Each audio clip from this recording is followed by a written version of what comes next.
ከአንድ በላይ ማድረግ አልቻልኩም ምን ይሻለኛል እስቲ መላ ይላል። በመጀመሪያ አብዛኞቹ ስነልቦናዊ እንደሆኑ መናገር ፈልጋለሁ። ሰው ግንኙነት ላይ ያላችሁን ነገር እንዴት ነው ለራሳችሁ የምታዩት? ምን አይነት ኮንፊደንስ ነው ያላችሁ? እና የመጀመሪያ ዙር ካለቀ በኋላ ደግሞ በመጀመሪያ ዙር ፐርፎርማንሳችሁ ምን አይነት ኮንፊደንስ አላችሁ የሚባለው ነገር መጠየቅ አለባችሁ።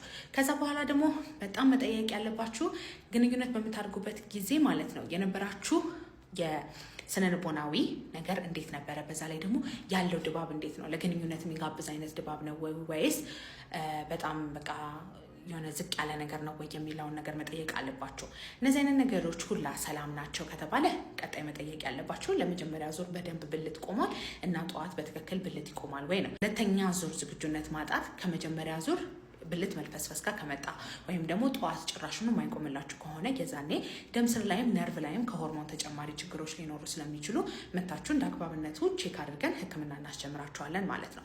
በማንኛውም ስንፈተ ወሲብ መታከም ከፈለጋችሁ ባዮ ላይ ባስቀመጥኩት ስልክ ቁጥር ከጠዋት 3 ሰዓት እስከ 12 ሰዓት ድረስ ብቻ በመደወል በአካል ለመምጣት ቀጠሮ ማስያዝ ትችላላችሁ።